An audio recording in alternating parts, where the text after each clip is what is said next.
Hello, everyone, and welcome to week 2. We have a busy week, so we're going to begin with reviewing the literature. We're going to dive right into the most foundational and, frankly, most underestimated skill in the research process. And that is, how do you review this literature? How do you find it? Our primary guide for this session is I'm using the work of Gay and Mills that they've done, and you have access to that book. So I think if you check out that book, it's going to serve you well throughout the course and throughout your research career if you continue beyond this. But by the end of this session, I want you to walk away with not just knowing what a literature review is, but knowing how to do one and how to do it well. So let's get started. Before we get into the content, let me walk you through what we're going to try and accomplish today. There's 5 objectives. So the first, we want to be able to define the literature review and articulate why it matters in the process, in the research process, because understanding its purpose is going to shape how you really approach it. Second objective, we're going to distinguish between primary and secondary sources in literature. This is an important piece, and it's important that you understand that early on so that you don't waste time gathering literature that's not going to really serve your purpose. Third, we're going to apply a systematic process for searching and for evaluating the scholarly literature that you're going to search for. There's a method here, it's just not Googling. Fourth, we're going to look how to organize what you find and how you can synthesize that into a coherent scholarly review, not just a pile of summaries. And I think the important piece is synthesizing that, not summarizing. And then finally, we're going to identify the most common pitfalls, and hopefully you can avoid those mistakes that reviewers, editors, dissertation committees, master's thesis, project advisors see time and time again. So let's keep those objectives in mind as we move through this material, and we'll kind of use them as checkpoints as you begin to create your own reviews. So, what exactly is a literature review? So, Gay and his colleagues, and I want you to read this carefully, it's a systematic identification, location, and analysis of documents containing information related to the research process. So it's systematic. You have to find it, location. You have to analyze those documents and then see how it fits into what you're investigating, what your research problem is. Notice there's 3 words in that definition: systematic, identification, analysis. It's not casual reading. It's not a quick browse through Google Scholar. It's a systematic process with a clear purpose. Now, why does that matter? I'd argue that the literature review does at least 3 essential things for your study. First, it establishes a theoretical foundation. So it grounds your work in what is already known, what has already been investigated or researched. You're not starting from ground zero. You're entering a conversation that has been going on for some time, and in many cases, for decades. Second, it helps you identify the gaps in the literature. This is perhaps the most important function for graduate researchers. What has not been studied? What questions still remain? What populations have been overlooked? Maybe research has been done with the same population over and over again. What populations have not been investigated? And your research should grow directly out of answering those questions. Third, it provides a methodological rationale. So when you review how other researchers have approached similar problems, what designs they've used, what instruments they've chosen, you're building the case for why your methods are appropriate. You're not just picking a method, you're situating your choice in a body of evidence. Think of the literature review not as a chore you complete before the real research begins, but as kind of the intellectual foundation upon which your entire study is going to be situated, or it's going to rest. So it's an important part of the process. So what's the purpose of the lit review? So Gay and his colleagues talk about 7 distinct purposes for the lit review, and I want to go through each one of them because I want to give you a concrete sense of what the review is doing for you as the researcher. So first, number 1, it helps you identify what has and has not been investigated. You can't find the gap if you don't know kind of the terrain or what is happening in that field. 2, it develops a general picture of key concepts and constructs in your area of interest. So reading widely, reading a lot, helps you understand the vocabulary, the debates that exist, and the theoretical frameworks that are really being used in that field. Third, it identifies potential approaches, methods, and instruments. When you see that 5 strong studies use a particular scale or tool or instrument, I think that's a signal worth paying attention to. And maybe you should use that scale or use that as a starting point to think about what hasn't been done. Fourth, it reveals contradictions and inconsistencies. If 2 research teams are drawing opposite conclusions from similar data, that's kind of an interesting place where your literature, or I'm sure where your research can live. 5, it prevents unnecessary duplication. So there's kind of no virtue in replicating a study that was done maybe 10 years ago. If you're going to revisit something, you need to know what's already there and explain why your contribution is still important and why it's still needed. 6, it establishes a context for interpreting your own findings. When you report your results, you'll need to discuss them in light of what other researchers have found. That conversation starts in the lit review. That's why it's important. And 7, it keeps it current. Fields move, fields groove, fields fluctuate, especially in literacy. If you're in the world of literacy, we know that the pendulum swings. That's important. Theories evolve. So a good lit review is also kind of a professional development exercise in a sense. So you're looking at what the newest research and the newest science is telling you.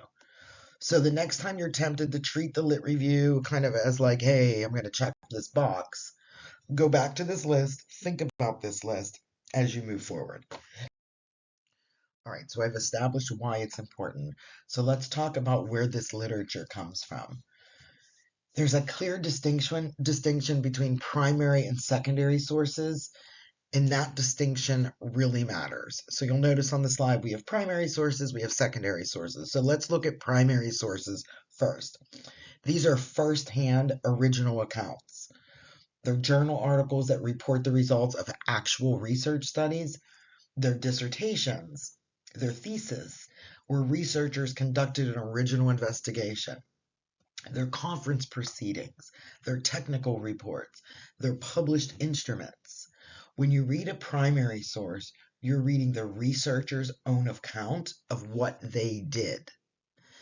And if you're looking at a journal article, that should be peer reviewed.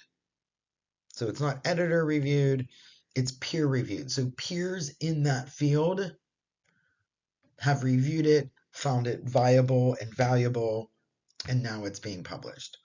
Now, on the contrary, secondary sources are kind of summaries, synthesis, analysis of primary literature written by someone else. So review articles, meta-analyses, textbooks, handbooks, encyclopedias, they're all useful, especially when you're entering a new topic and need like kind of to be oriented to that topic, but they carry a little bit of risk. So here's kind of the key points.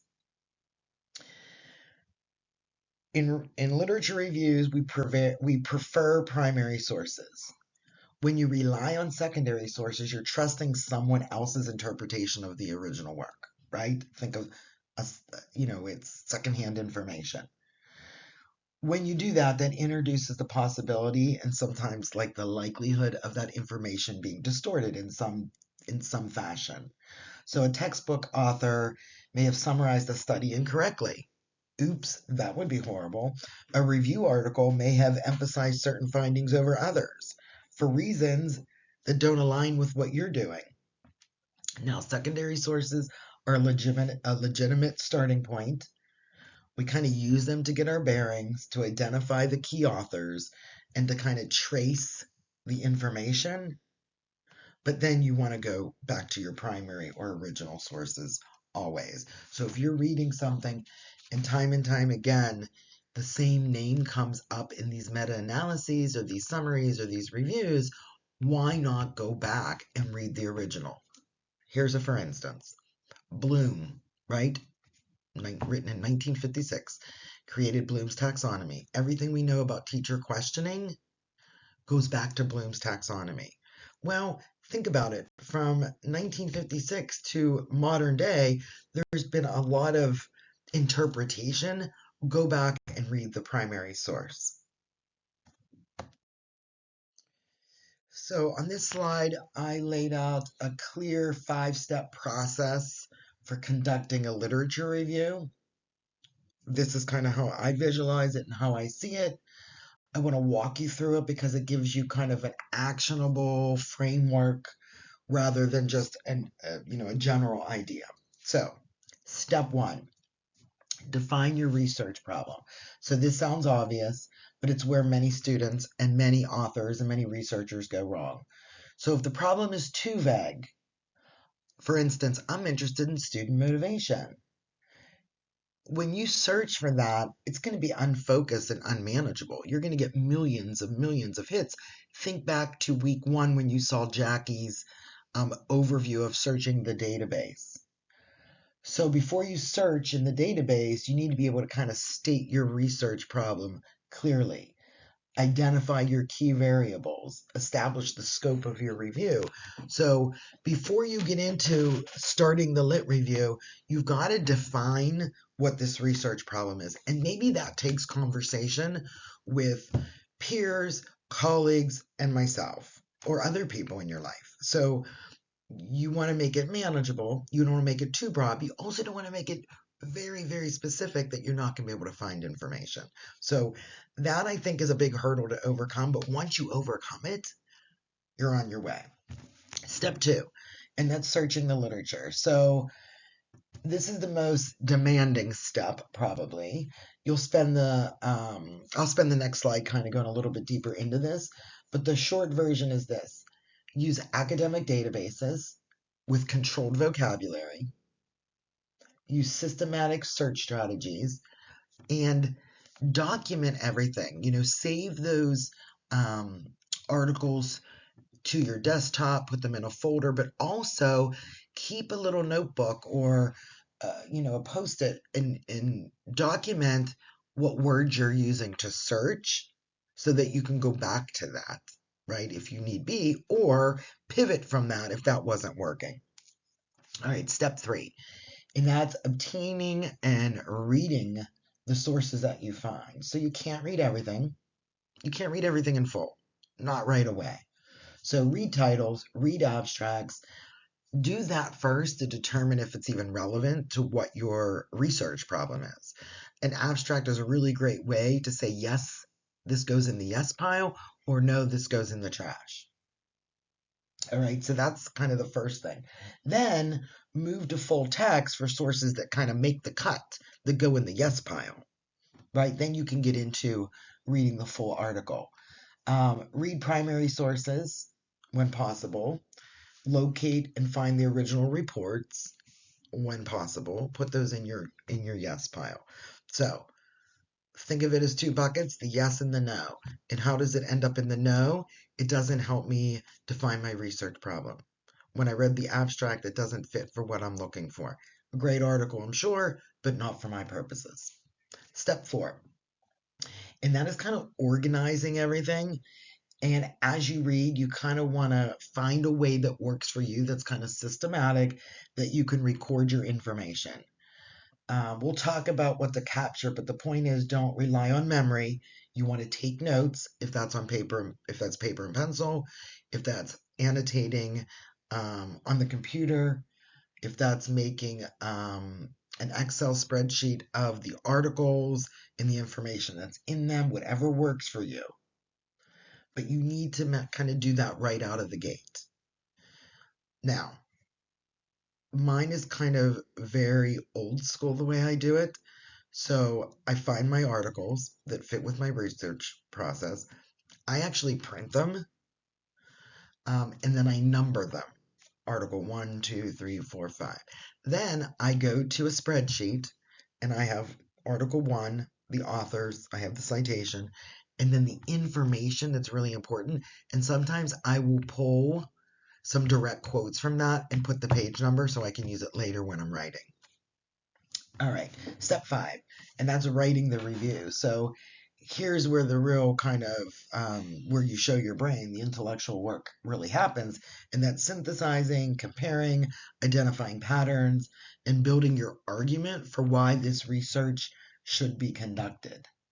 So you're not just summarizing, you're synthesizing information from multiple sources.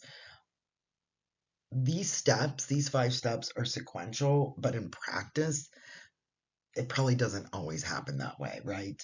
You probably flip flop between, it's like the writing process, right?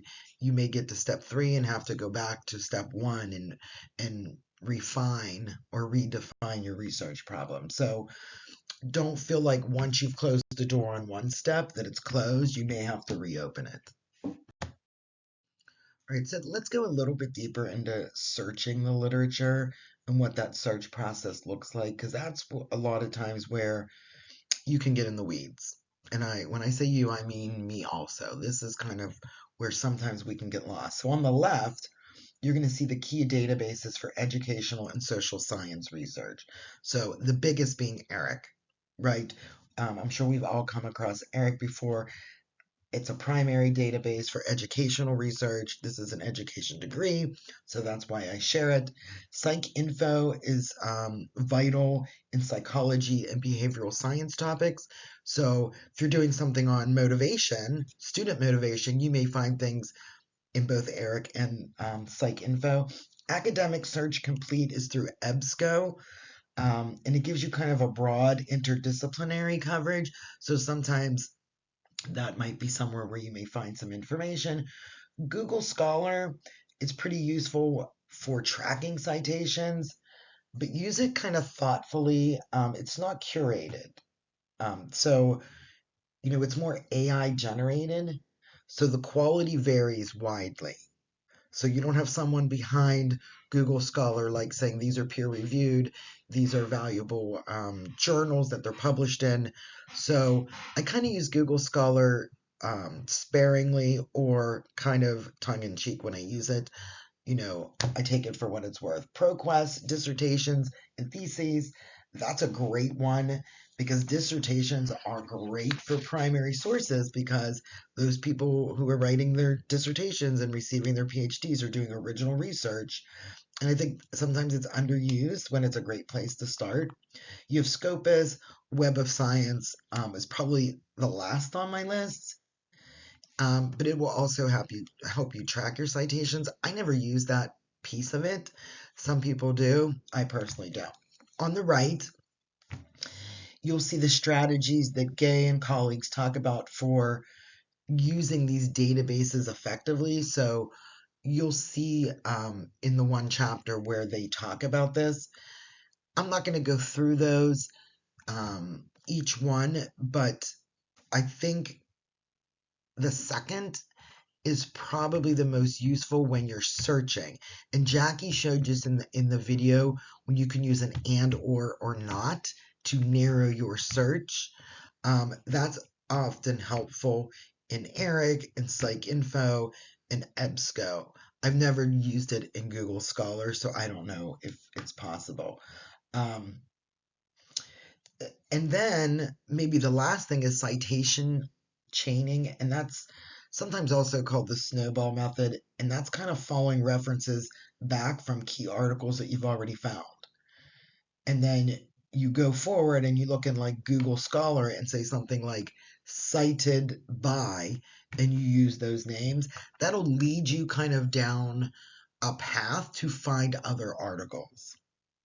So an old school method is sometimes I will read an article and I'll be like, wow, that's a great citation within their literature review. I go to their reference page, I cut and paste it, that reference that they used, and then I look for it in EBSCO or ERIC or Google Scholar and see if I can find a direct hit for that citation, and I go back and read the original. So those are ways you can do those things. So finding the sources is half the battle.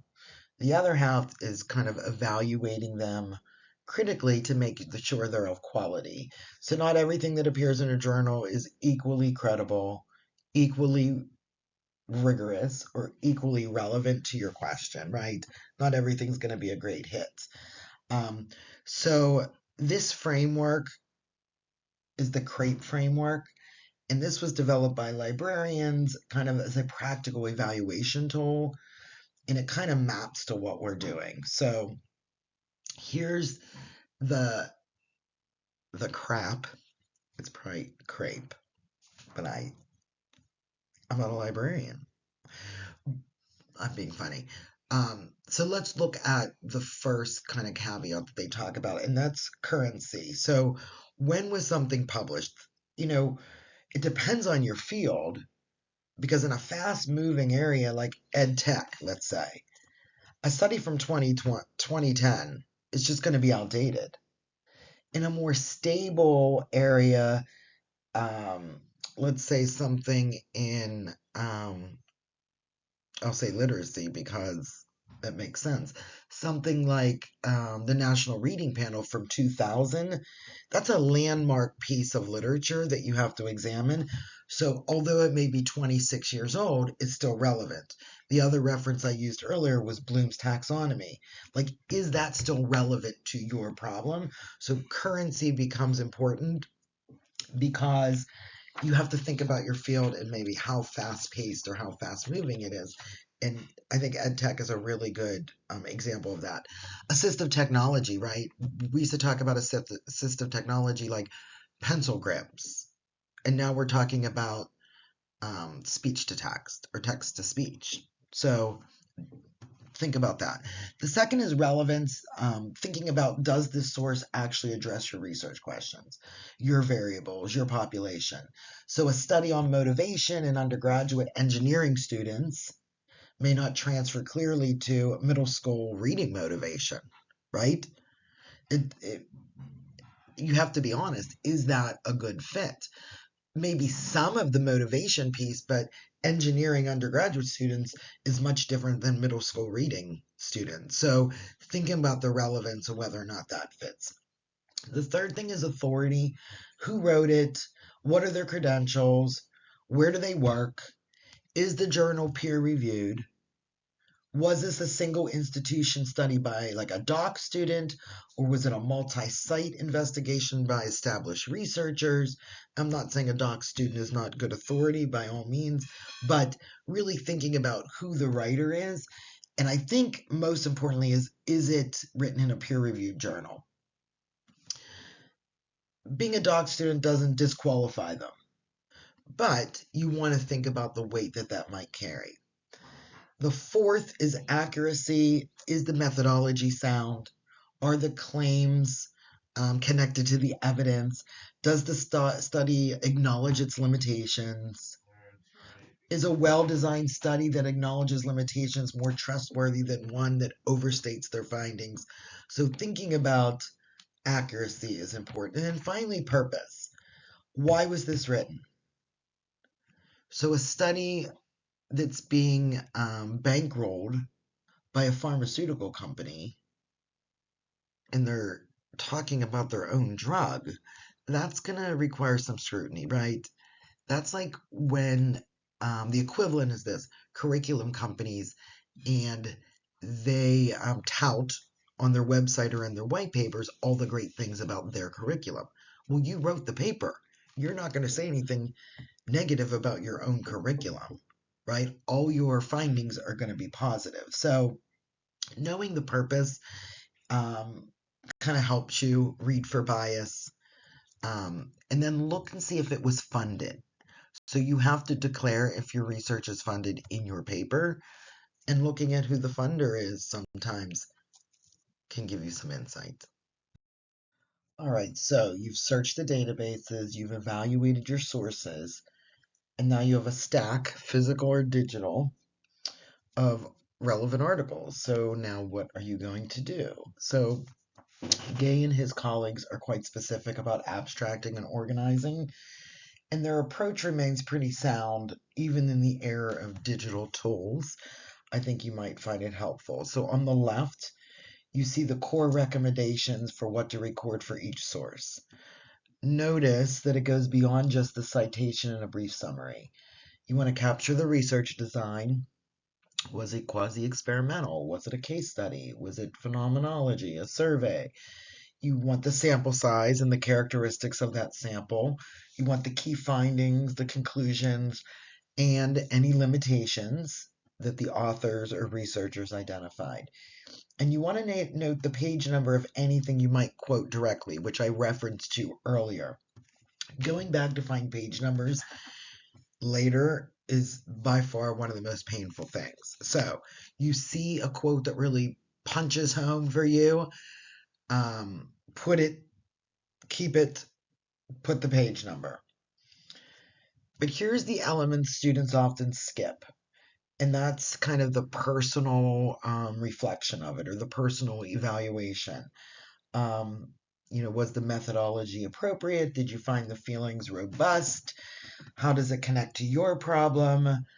That's an important piece of it. So you want to have some thoughts.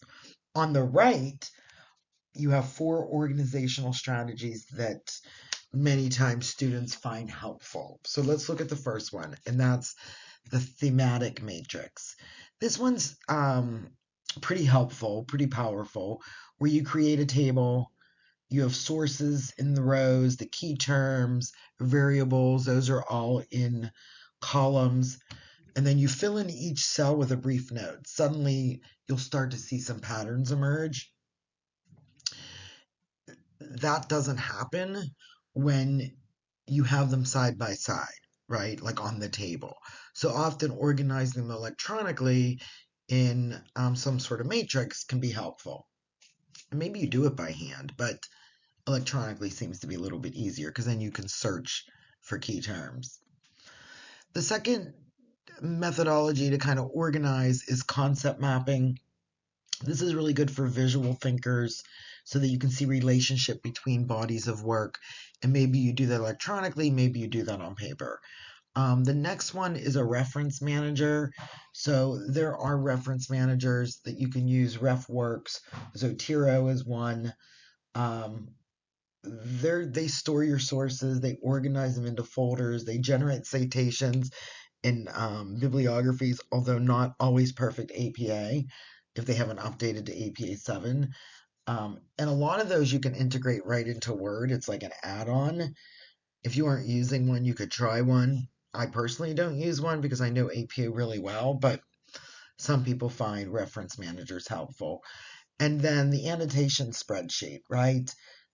Like I said earlier, it's a simple Excel or a Google Sheet where you can do the same thing, right? You can put your citation, you can put keywords, methodology, findings, etc., etc. So Gay talks about these 4. What do I find most helpful? And that's probably a combination of thematic matrix and annotation spreadsheet. I kind of use those together, right? Because that's kind of how my brain works. You'll find something that works for you. All right, now we've come to the part that's probably the most challenging for students, and that's actually writing the lit review. The most important thing I can say that I've said earlier is that it's a synthesis, not a summary, right? So there's a difference between, reviews that move through the studies one by one, as opposed to a lit review that says, here are all the studies taken together, this is what it tells us. So let's look at the pieces or the parts of lit review. This is the structure. So the first part is the introduction of your review that really orients the reader to what you're talking about. You state the purpose and the scope, what you're covering and why. It signals, it tells the reader any thematic organization that you might be using. You're telling the reader what's coming. So you write this in a very precise way. The second is the body of the review. This should be organized thematically or conceptually, not chronologically. Now, the caveat is sometimes a historical piece is needed in telling the story of the literature. So that is a caveat, right? That may happen, but primarily we organize things around your research questions. So what are the major themes, the debates, the different categories? Each section should be open with a clear topic. You should synthesize the sources and close with a brief synthesis so that it carries the reader forward to the next section. Those transitional summaries are probably the most important, and they're probably more important than you realize. And those transition summaries signal to the reader, here's what we've established in this section, and here's why we're going on to the next section. So it's like the connective tissue, right? It connects things. And then finally, the conclusion, it does two things. First, it synthesizes the overall picture of the literature. What does the body of literature tell us collectively? Second, it identifies the gap. What remains unknown? What remains contested? What remains under-researched? And that's going to kind of position your literature for why your study is so important. And remember, the principle on this gold bar says, what do studies tell us collectively? That question should drive every paragraph you write, because then that will help you synthesize as opposed to summarize. So what are the common pitfalls? So here's some things. I want to take a few minutes and talk about common mistakes, because knowing what not to do is just as important as knowing what to do. So I have 6 pitfalls that I want to talk about. And the first one is relying too heavily on secondary sources. I mentioned this earlier. We want to use primarily primary sources, because secondary sources can introduce some risk in interpretation. So when you cite a textbook summary, there is some risk that goes with that. So go to the original. Always trace back to your primary source when you can. The second is we're not producing an annotated bibliography. This is a review. The most common structural mistake is when it may say, author A found this, author B found this, author C also found this. That's not a review, that's just a list, right? Your review should compare, contrast, and integrate. Ask yourself this: what do I want the reader to understand across all of these studies? The research suggests that systematic explicit phonics instruction is most beneficial for children with learning or reading differences. And then maybe I have 4 citations at the end of that sentence. That's synthesizing, not listing it. All right, the third, and that's neglecting older seminal works or very important pieces. Filter your search to like the last 5 years. I know, that's tough. There are fields that have foundational theories or landmark studies that are 20, 30, 50 years old. You don't want to admit those, right? But you want to make sure you're including updated references as well. So you want to have a nice balance. The fourth is insufficient coverage. So when you have a narrow or selective search, it introduces bias. If you search only one database or only one set of terms, then you're kind of missing what else might be out there. So make sure that you've done an exhaustive search and that you're finding everything that fits within the purpose of your research. Fifth, overquoting. So direct quotes have a place. You use them sparingly. They should really, I always say like they got to have the punch, right? They've got to, like you couldn't paraphrase it. It was so good you had to use the direct quotes. But you want to use those sparingly in a literature review. So paraphrase, synthesize, show the reader, what you make of what others have said, and use those direct quotes sparingly. And then finally, make sure you're connecting this to your own study. So a pitfall is that people don't make that connection for the reader. So every section, every paragraph, every source included in your review should be doing the work, right? It's doing something. It's serving a purpose. So it should be building towards your research problem. If you can move a section and the logic of the review is unchanged, then the section doesn't belong there, right? Because it should all be leading the reader. So keeping the reader, being kind to the reader is an important part of this because you're leading them to what your problem is. All right, so let me give you some key takeaways. So let's kind of consolidate for what I've done in this. And there are 5 things that I want you to think about. And that is number 1, the lit review is purposeful, right? It's not a demonstration of how much you've read.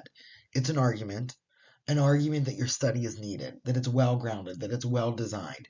Every choice you make in the review, it serves for this argument. All right, number 2, primary sources are the gold standard. Using secondary sources, it's fine to orient yourself, but then go to the original work. It's really the professional standard, and it's expected in lit reviews. Number 3, document your search strategy.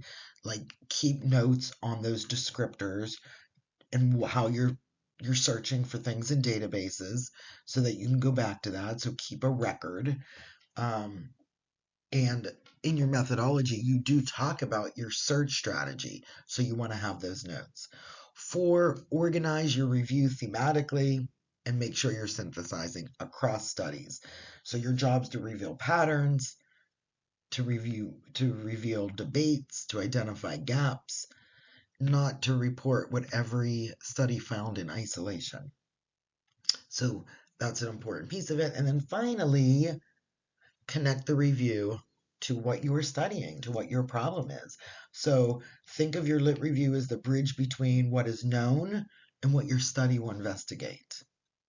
The reader should finish your review and think, of course this study needs to be done. So if they end with that, you've done your job, right? You've done exactly what it is that you need to do in your lit review. All right. So that's a brief overview of lit reviews. I guess it wasn't brief, but it takes practice and it's not easy. And you're going to go through multiple drafts, multiple iterations. It's going to be uncomfortable. So that's okay. And I want you to know that that is so normal and it eventually passes. All right. Thank you. And I can't wait to read your lit review.